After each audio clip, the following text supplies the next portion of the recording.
están? Bienvenidas y bienvenidos a un nuevo capítulo de ¿Cuál es tu huella? Sin duda alguna, Chile es un país que alberga tradiciones, costumbres y mucha historia en cada uno de sus rincones. Y es justamente sobre eso que abordaremos hoy en este nuevo capítulo de ¿Cuál es tu huella? Conoceremos cómo nuestro patrimonio cultural ha forjado nuestra identidad como chilenos y, por supuesto, nuestra memoria colectiva. Todo eso y más en un nuevo capítulo de ¿Cuál es tu huella? Daremos inicio a este capítulo conociendo el trabajo y la historia de Rodolfo Gutiérrez, conocido artísticamente como Serreytur. Él es el artista emblemático que está por detrás de estas recreaciones en miniatura que podemos apreciar en museos o en distintas estaciones del Metro de Santiago. Con 81 años y más de 6 décadas de trayectoria tallando madera, es reconocido por su aporte al arte y a la memoria histórica de nuestro país.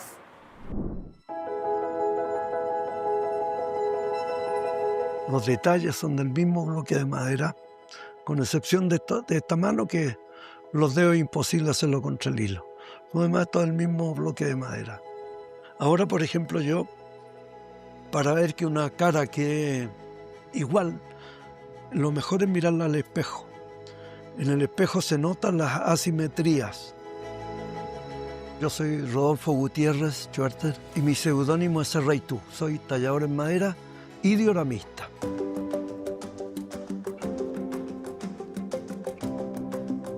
Después de 10 años de vender figuras, hacer exposiciones y cosas, empecé con los dioramas, con la Casa Colorada y la Galería de la Historia de Concepción, fueron los primeros dioramas. Es algo que queda al público, es un aporte a la cultura, un aporte a la historia de Chile y queda a la vista de todos los chilenos prácticamente. Ahora están distribuidos en las estaciones del metro.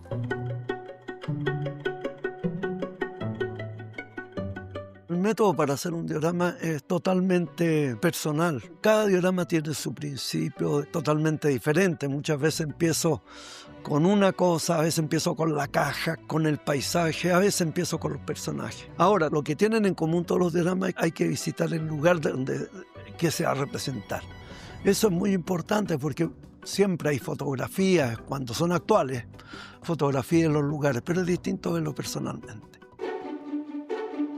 Todos los elementos que ocupan mis personajes son de historia y que no están inventados, sino que hay mucho estudio para eso.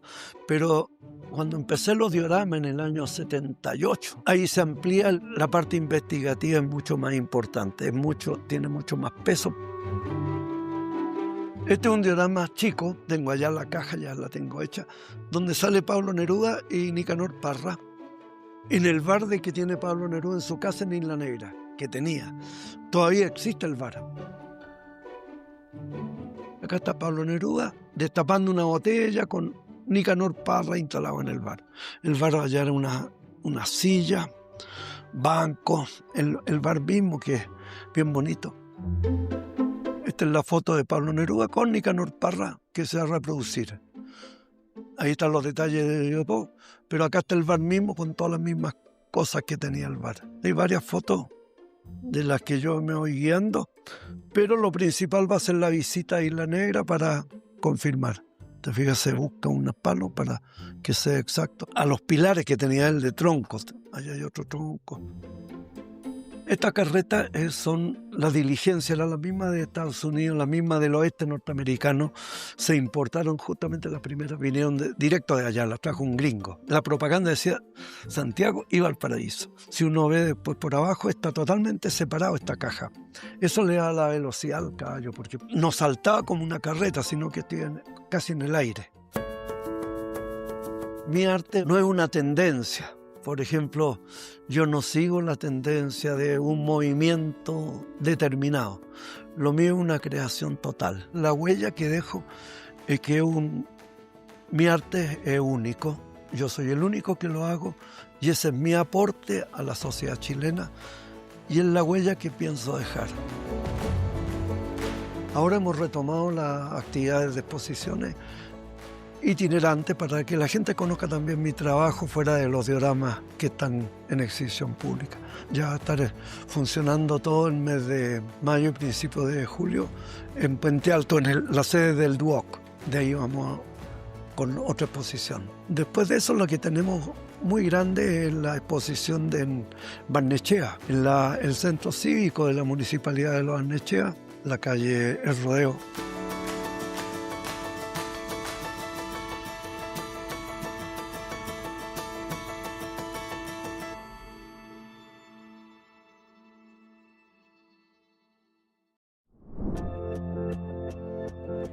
Y para seguir hablando de cultura y patrimonio, qué mejor que hacerlo desde una de las construcciones más emblemáticas de nuestro país y repleta de historia como es el Palacio Pereira. Vamos a conocerlo.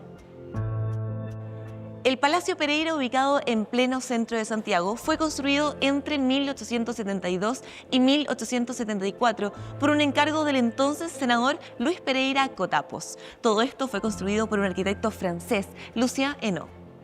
El edificio destaca por su elegante diseño y estructura innovadora, aunque a lo largo de estas décadas ha pasado por diversas modificaciones, cambios y reconstrucciones, pasando de ser en sus inicios un lugar residencial a un punto de encuentro y reunión.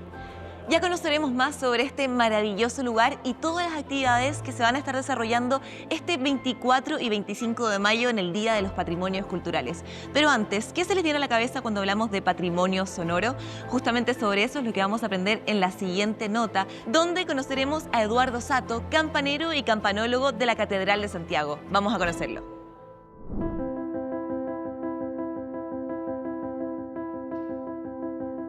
Una vez que se funde la campana para una iglesia, después tiene que ser bendecida.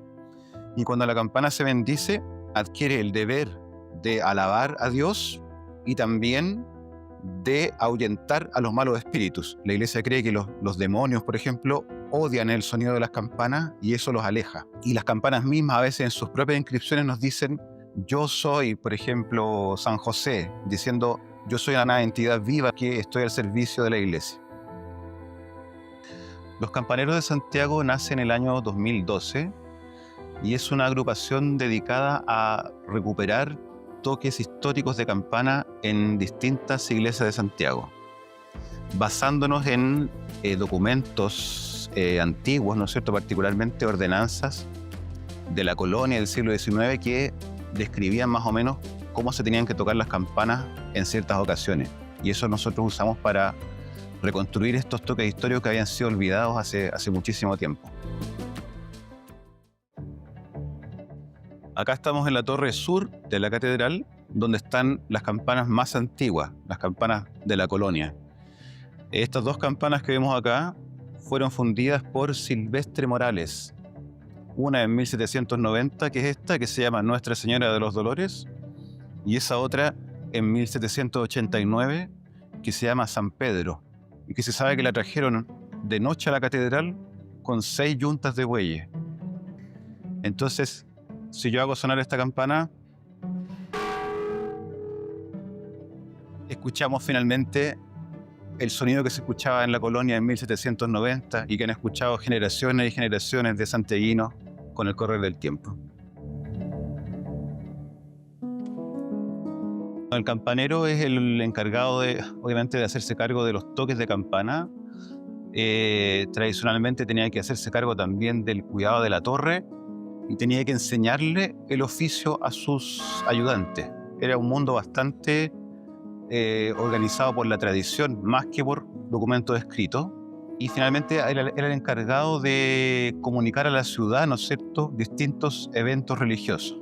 Las solemnidades más importantes, la hora. Las campanas iban diciéndole a la gente más o menos en qué momento del día estábamos, dependiendo de qué toque escuchaban. En el fondo, la campana fue, por así decirlo, el primer medio de comunicación masivo que existía en la ciudad. Acá estamos con la campana mayor de la catedral, que es la campana Santiago, y que fue fundida el año 1899 por la Fundición Yungay, cuando se estaban construyendo las torres.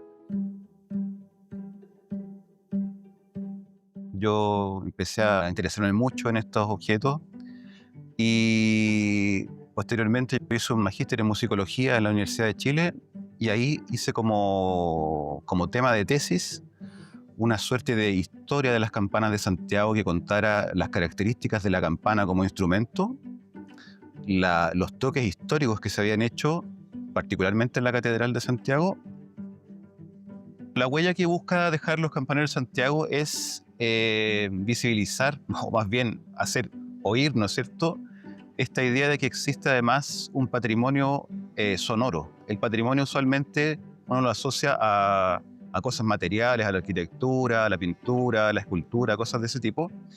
Incluso cosas como patrimonio inmaterial que podrían ser, no sé, bailes, cosas tradicionales, pero la idea de un patrimonio sonoro es bastante poco abordada, ¿no es cierto? Y nosotros tratamos de, en parte, darle una mayor importancia. La campana no solamente tiene un valor como objeto patrimonial, sino que también su valor más importante en realidad es su sonido.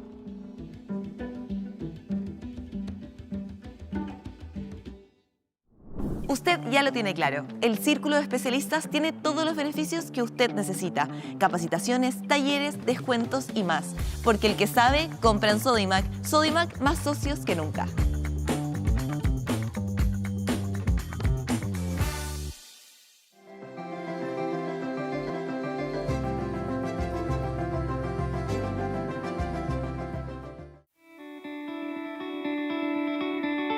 Enfocado en el tema de sostenibilidad, Sodimac tiene más de 6.000 productos que cumplen con ciertas normas y quiero contarte sobre este nuevo desarrollo que hoy día entramos al mercado. Después de más de 2 años de investigación en alianza con una startup chilena que se llama Fotio, hemos desarrollado una pintura que es capaz de descontaminar el ambiente al interior de la casa. Imagínate pintar en tu casa con un galón de pintura que sea equivalente a tener 6 árboles maduros dentro de la casa descontaminando tu ambiente.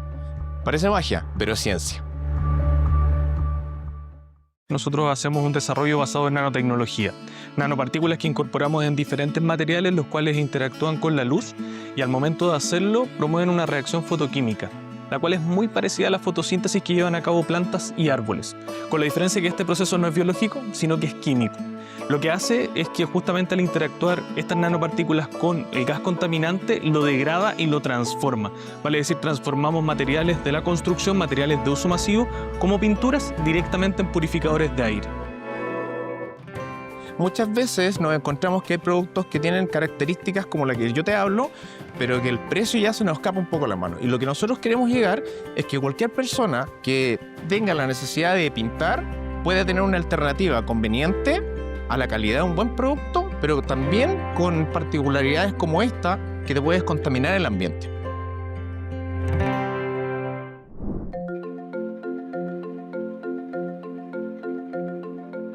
Ya estamos de vuelta en ¿Cuál es tu huella? Y no estoy sola, estoy acompañada de una invitada muy especial. Estamos junto a Carolina Pérez, subsecretaria de Patrimonio Cultural, para conocer todos los detalles de lo que va a ser, ¿cierto?, este Día del Patrimonio Cultural. Muchas gracias por recibir al equipo del ¿Cuál es tu huella?, Carolina. Muchas gracias, Joan, por estar acá y felices de contarles todo lo que se viene para el Día de los Patrimonios de este año. Subsecretaria, ¿por qué es tan importante celebrar el Día de los Patrimonios Culturales? Bueno, el Día de los Patrimonios Culturales este año cumple 26 años. El año pasado cumplimos un cuarto de siglo de esta política pública maravillosa que partió solo en Santiago, abriendo un poquito más de 10 inmuebles patrimoniales y que hoy día está en todas las regiones de Chile con actividades que no solamente tienen que ver con el patrimonio material, con visitar inmuebles, ciertos edificios patrimoniales como este, como el Palacio Pereira, sino que también tienen que ver con nuestras tradiciones culturales, nuestro patrimonio inmaterial, tiene que ver también con los recorridos, con la historia de los barrios, con las comunidades. Y hoy día, con mucho orgullo, podemos decir que el año pasado ya tuvimos más de 3.000 actividades, este año queremos llegar a 3.200 actividades. Es la fiesta cultural de Chile, es el momento del año en que nos acercamos a nuestra historia. Cuando hablamos de patrimonios, hablamos de nuestra memoria, hablamos de nuestra identidad y hablamos también de un país que es diverso, donde podemos recorrer diferentes espacios, conocer diversas tradiciones, acercarnos como comunidad y sobre todo pasarlo bien. Es una fecha y es una fiesta familiar donde siempre invitamos a que las familias vengan con los niños, con las niñas, con los adolescentes. Hay actividades para todas las edades y la idea es que la gente pueda revisar la cartelera en dialospatrimonio.cl. ¿Qué tipo de actividades o eventos van a destacar en esta edición? Bueno, tenemos los clásicos de todos los años, ¿cierto? Es importante decir que tenemos siempre las visitas al Palacio de la Moneda. Es muy importante, porque esos son los inmuebles, los espacios donde mucha gente quiere ir, que la gente planifique su visita. Pero también es importante decir que no solamente hay imperdibles en Santiago, también hay imperdibles en regiones. Siempre están abiertos nuestros museos regionales. Tenemos museos regionales maravillosos, como el Museo Regional de Aysén, y tenemos actividades que tienen que ver también con lo cultural, con la cultura de cada comunidad. En Aysén siempre se hace alguna actividad que tenga mateadas, porque a los aycenillos y a las aycenas les gusta tomar mate. Yo estuve viendo recién en la cartelera, hay una actividad de recorrido por el bosque con mate. Tenemos también, por ejemplo, en ciudades como La Serena, en la región de Coquimbo, un tour patrimonial para poder entender los colores de los edificios del casco histórico. Actividades que tienen que ver con adolescentes, con jóvenes, por ejemplo, de muralismo, de pintura urbana. Y va a haber actividades de verdad para todas las edades. Se abren, como siempre, espacios icónicos que son parte de la ciudad y de la capital, como es el Palacio Cauciño, como es el Palacio Subercasó. En Valparaíso siempre abre la corte y nos deleita, ¿cierto?, con alguna forma entretenida de explicarnos el sistema penal chileno. Así que creo que la idea es que la ciudadanía realmente disfrute ese día. Subsecretaria, nos comentabas lo importante que es planificarse. ¿Hay que inscribirse para poder participar de ciertas actividades durante este día? En diadelospatrimonios.cl, ahí pueden encontrarse con una plataforma web muy fácil, muy interactiva, que tiene diferentes filtros por región, por comuna, pero también por tipos de actividad. Si yo soy una mamá, un papá y quiero buscar una actividad para mi hijo o mi hija, va a haber actividades, ¿cierto? Un filtro para niños, niñas y adolescentes donde pueden buscar esas actividades. Y también las actividades que tienen que ver con el patrimonio inmaterial versus las que tienen que ver quizás con recorridos patrimoniales o con los inmuebles que están abiertos. Eso es lo primero. Lo segundo es que es muy importante planificar el fin de semana. Y es por eso que si entran a diadelospatrimonios.cl se van a dar cuenta de que efectivamente hay algunas actividades que son ir, o sea, no requieren de inscripción, pero hay algunas que requieren de inscripción. Y las inscripciones en algunos casos se acaban. Por lo tanto, es súper importante no llegar, ¿cierto?, al lugar ese sábado, ese domingo, dándose cuenta en el lugar de que había que inscribirse. Lo importante es que se metan antes, de que planifiquen. Yo siempre digo que como que el fin de semana después del Día de los Patrimonios todos estamos muy contentos, porque es un momento en que tenemos mucho cariño por lo propio, por quiénes somos, valoramos también las cosas maravillosas que tiene nuestro país, no solamente en términos de patrimonio cultural, sino que los paisajes maravillosos que tenemos, valoramos nuestras ciudades, sus comunidades, sus historias, así que yo espero que la gente lo pueda disfrutar muchísimo. Subsecretaria, muchas gracias por recibir al equipo del cual estuve ella en este lugar tan maravilloso que es el Palacio Pereira. Muchas gracias, Joan, y nos vemos ese fin de semana. Nos vemos. Ya conocimos algunas de las actividades que van a estar disponibles en el Día de los Patrimonios Culturales este 24 y 25 de mayo. Pero ahora quiero que conozcan otro museo, un museo a cielo abierto ubicado en la comuna de San Miguel. Una iniciativa que surgió a través de los vecinos el año 2009 y que hoy ya cuenta con más de 70 obras grandes y pequeñas. Vamos a conocerlos. A mis espaldas se encuentra uno de los 65 murales que conforman el Museo a Cielo Abierto, iniciativa artística comunitaria nacida en el año 2010 desde el Centro Cultural, que buscaba en ese minuto rescatar la identidad local y el sentido de pertenencia de nuestras 1.300 familias habitantes de la población, porque nos encontrábamos en una situación de precariedad absoluta, pensando en que quizás nuestro territorio, nuestro hábitat iba a desaparecer producto del desarrollo inmobiliario que se estaba presentando en la comuna de San Miguel. Soy Roberto Hernández, director del Museo a Cielo Abierto en San Miguel. En aquel entonces tomamos la decisión de trabajar con artistas callejeros para intervenir con murales gigantes los muros ciegos de nuestros 41 edificios que conforman la villa. Entonces hicimos una convocatoria a los artistas, quienes generosamente aceptaron este desafío, y comenzamos a pintar murales, rescatando nuestra identidad local, temáticas nacionales, latinoamericanas, que generaran un sentido de esperanza, de color, que trajeran vida a nuestra población, para iniciar un proceso a largo plazo tendiente a ir recuperando los espacios públicos y la propiedad privada, en el fondo rescatando el alma, el sentir de nuestra comunidad. Hola, ¿cómo están? Mi nombre es Alan Zárate, muralista. Llevo pintando más de 20 años en diferentes lugares. Esta vez me tocó acá en el Museo a Cielo Abierto de San Miguel, con esta obra que se llama Pausa. dibujo desde muy niño. Siempre me gustó el dibujo. Mis padres me incentivaron con siempre tenerme materiales para poder pintar, dibujar. Y en la adolescencia me interesó el graffiti, apenas lo vi. Bueno, como todo, empecé rayando, haciendo letras. A poquito me fui yendo hacia ese lado y hoy en día estoy haciendo algo que es como una mezcla entre graffiti y mural, lo que me gusta mucho. Hace años que quería pintar acá en el Museo Cielo Abierto. Un tiempo vivía acá cerca y varias veces vine a visitar al Roberto para ver cuándo se da la oportunidad. Bueno, y desde ahí Roberto se acordaba de mí y un día de esto me llamó. Así que yo feliz de poder hacerlo y ahora estoy aprovechando esta oportunidad para hacer algo que tuviera un significado importante y que también fuera bonito artísticamente. Primero que tenía claro que quería hacer algo como clásico. Me gusta mucho la historia del arte y en esta ocasión quería hacer algo que tuviera un desnudo, pero que tuviera un significado muy importante en cuanto a la violencia de género en este caso. El mural representa a una mujer moderna, está leyendo un diario, ¿cierto? Crítica de la sociedad, bueno, está reflexionando. La huella que me gustaría dejar con los murales es que la gente aprecie el arte.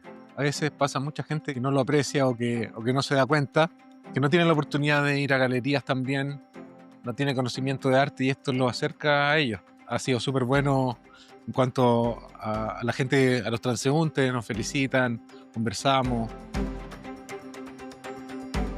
Creo que sería importante rescatar el valor de reconocernos y de asumir que somos responsables de nuestra vida, de nuestro entorno, de nuestras plazas, de nuestras calles, de nuestros pasajes, de nuestro territorio. Nosotros durante más de 50 años estuvimos esperando que llegaran terceros a ayudarnos y a mejorar nuestra calidad de vida y olvidamos lo más importante, que eso debía nacer desde nosotros mismos, desde el valor de nuestro trabajo, de nuestro esfuerzo, de respetar el legado que nos habían dejado nuestros padres y pensar en el legado hacia nuestros hijos.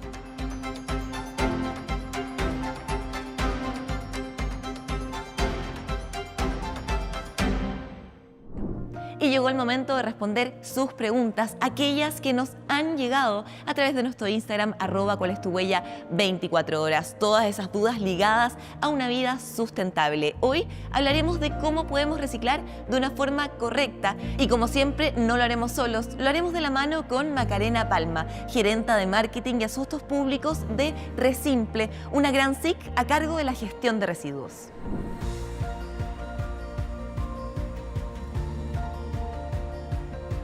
¿Cómo puedo identificar qué objeto es reciclable? ¿Todos pueden ir en un mismo contenedor?